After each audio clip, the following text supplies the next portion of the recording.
उत्पादन और क्षेत्रफल की दृष्टि से धान और गेहूं के बाद मक्का हमारे देश का तीसरा प्रमुख फसल है। इस मामले में अच्छी खबर ये है कि बिहार मक्का उत्पादन करने वाला प्रमुख राज्य माना जाता है। यहाँ सालों भर मक्का की खेती की जाती है। रबी मौसम में राज्य के किसान बड़े पैमाने पर मक्का की खेती करते हैं, जिसकी वजह ये है कि इस समय जल का उत्तम उपयोग होता है। साथ ही सिंचाई जल के वाष्पीकरण से क्षति भी कम होती है। इसके साथ साथ कम तापक्रम और शुष्क वातावरण के चलते बीमारी और कीड़ों से फसल को कम नुकसान होता है। इसके अलावा मक्के की उपयोगिता पर अगर गौर करें तो हमारे भोजन में खाद्यान्न से मिलने वाले प्रोटीन का 50 से 60% तक मक्का से ही प्राप्त होता है। पशु चारे के लिए भी मक्के का दाना और डंठल दोनों ही बहुत उपयोगी है। इसलिए प्रदेश के किसान भाइयों के लिए अनाज और पशुओं के चारे का उत्तम स्रोत है रबी मक्का।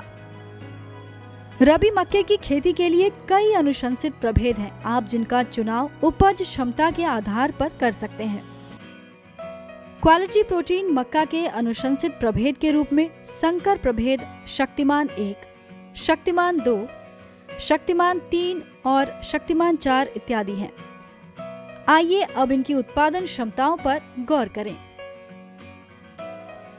शक्तिमान 1 150 से 155 दिनों की अवधि में तैयार होने वाली किस्म है, जिसकी उपज क्षमता 75 से 80 क्विंटल प्रति हेक्टेयर है। शक्तिमान 2 145 से 150 दिनों में तैयार होने वाली ये किस्म 80 से 85 क्विंटल प्रति हेक्टेयर की उपज देती है।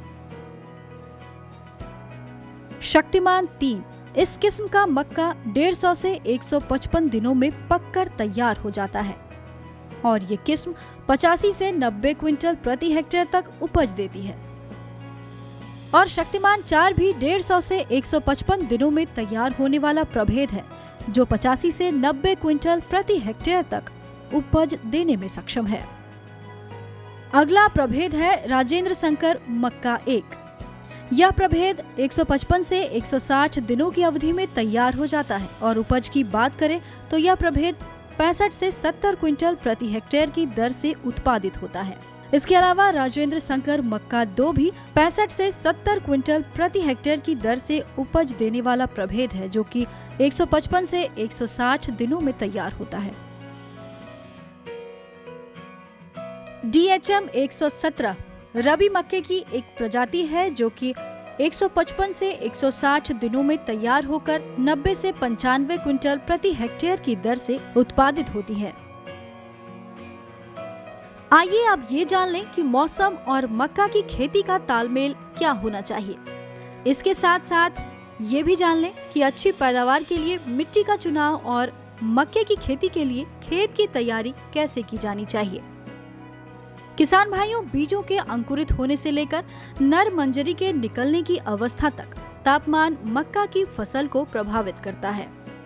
रबी मक्के की बुआई के समय वायुमंडल का तापमान 18 से 20 डिग्री सेल्सियस होना चाहिए, जबकि पौधों में फूल निकलने के दरमियान या परिपक्वता के समय 27 डिग्री सेल्सियस तापमान अच्छा परिणाम देती है। इसके अलावा रबी मक्का की अपनी कुछ जरूरतें भी हैं, जैसे आमतौर पर रबी मक्का की खेती उन्हीं क्षेत्रों में की जा सकती है जहां ठंड के दिनों में तापमान 10 डिग्री से 12 डिग्री सेल्सियस से कम ना हो और जहां ओले भी नहीं पड़ते हों। मक्का पकने की अवस्था को छोड़कर शेष अवस्थाओं में तापमान 25 डिग्री सेल्सियस के आसपास होना चाहिए। साथ ही फसल पकने के समय गर्म और शुष्क वातावरण ही ठीक होता है। उन सभी प्रकार की मिट्टियों जिसमें वायु संचार अच्छा हो, पानी का निकास उत्तम हो और जैव अंश प्रचुर मात्रा में उपलब्ध होने के साथ साथ जिस मिट्टी का पीएच मान 8 तक हो, उसमें मक्के की खेती की जा सकती है। ध्यान रहे कि कम जल धारण क्षमता वाली बलुआही और बहुत अधिक जल धारण क्षमता वाली भारी मिट्टी मक्के की खेती के लिए अच्छी नहीं मानी जाती है। खेत की स्थिति ऐसी होनी चाहिए जहां सिंचाई आसानी से की जा सके। मक्के की खेती के लिए जमीन ऐसी चुने जहां जल जमाव ना हो, क्योंकि जल जमाव से पौधे पीले पड़ जाते हैं। अब रही बात खेत की तैयारी की, तो रबी मक्के की सफल खेती के लिए ढेले रहित भुरभुरी, नमी युक्त समतल और खरपतवार रहित खेत तैयार करनी चाहिए। इसके लिए खरीफ फसल की कटनी के बाद 1 या 2 बार गहरी जुताई कर 3 से 4 दिनों तक खेत को खुला रखकर धूप लगने के बाद ही पाटा चलाएं। बुआई के पहले गोबर की सड़ी खाद या कंपोस्ट 100 से 150 क्विंटल प्रति हेक्टेयर की दर से खेत में छींटकर मिट्टी में मिला देना चाहिए। आमतौर पर बुआई के समय 3 जुताई करनी होती है। इसमें विशेष ध्यान देने वाली बात ये है कि जुताई 12 से 15 सेंटीमीटर गहरी होनी चाहिए। रबी मक्का की खेती में खरीफ मक्का की अपेक्षा जस्ते की कमी का कुप्रभाव पड़ता है। इसलिए मक्का की बुआई के समय जिंक सल्फेट का व्यवहार 3 साल में एक बार 25 किलोग्राम प्रति हेक्टेयर की दर से जरूर करना चाहिए। साथ ही इस बात का भी ध्यान रहे कि खेत की तैयारी और बीज की बुआई के बीच का अंतराल कम से कम समय का हो।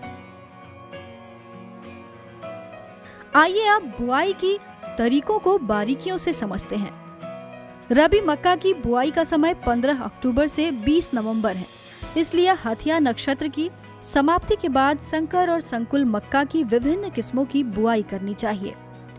20 किलोग्राम प्रति हेक्टेयर की दर से बीज की बुआई करनी चाहिए और पंक्ति से पंक्ति की दूरी 60 सेंटीमीटर, इसके साथ साथ पौधे से पौधे की दूरी 20 सेंटीमीटर रखनी चाहिए। बीज बोने की गहराई 4 से 5 सेंटीमीटर रखें और मक्के की बुआई हमेशा पंक्तियों में ही करें। ध्यान रहे कि बीज और खाद को अलग अलग नालियों में व्यवहार करना चाहिए ताकि बीजों के अंकुरण पर खाद का बुरा प्रभाव न पड़े।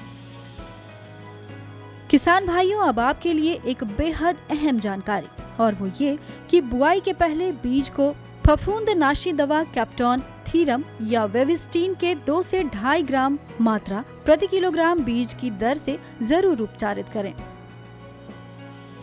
आइए अब रबी मक्के में सिंचाई और खरपतवार नियंत्रण किस तरह से करना चाहिए, इसे देखकर समझ लिया जाए। आमतौर पर रबी मक्का में 5 से 6 सिंचाई की आवश्यकता पड़ती है। रबी मक्के के पौधों में नर मंजरी निकलने से लेकर दाना में दूध बनने तक खेत में पर्याप्त नमी का रहना बेहद जरूरी होता है। हालांकि सिंचाई हमेशा हल्की की जानी चाहिए, क्योंकि अधिक सिंचाई करने से पौधों के गिरने की संभावना भी रहती है। रबी मक्का की खेती को खरपतवार से बचाने के लिए बुआई के दूसरे दिन ही जमीन की सतह पर समान रूप से खरपतवार नाशी दवा एट्राजीन 50% 2 ग्राम प्रति लीटर पानी में घोलकर छिड़काव करना चाहिए। अगर आप चाहें तो इस खरपतवार नाशी दवा का छिड़काव बुआई के 25 से 30 दिनों बाद भी कर सकते हैं। इसके अलावा अगर किसी कारणवश आपने दवा का छिड़काव न किया हो तो रबी मक्के में 2 से 3 निकाई गुड़ाई कर खरपतवारों से फसल को बचाया जा सकता है। जब पौधे 15 से 20 सेंटीमीटर की ऊंचाई के हो जाएं और उसमें 3 से 4 पत्तियां निकल जाएं, तो खुरपी से फसल की कतारों के बीच पहली निकाई गुड़ाई करनी चाहिए। दूसरी बार निकाई गुड़ाई तब करें जब मक्का के पौधे 40 से 45 सेंटीमीटर के हो जाएं। इस दौरान फसल में नाइट्रोजन का छिड़काव करके मिट्टी चढ़ा देना चाहिए। इसके बाद अगर हो सके तो नर मंजरी निकलने के ठीक पहले तीसरी निकाई करें। उसके बाद नाइट्रोजन की अंतिम मात्रा का छिड़काव कर मिट्टी चढ़ा देना चाहिए। मक्के की खेती में प्रति हेक्टेयर उर्वरकों की अनुशंसित मात्रा क्या होनी चाहिए, ये जाने बगैर अगर आप उर्वरकों का लगातार प्रयोग करते आ रहे हैं तो इससे आपकी फसल को फायदा मिलने की बजाय नुकसान ही हो जाएगा। इसलिए मक्का में उर्वरक प्रबंधन कैसे करें, ये जानना भी आपके लिए बेहद जरूरी है।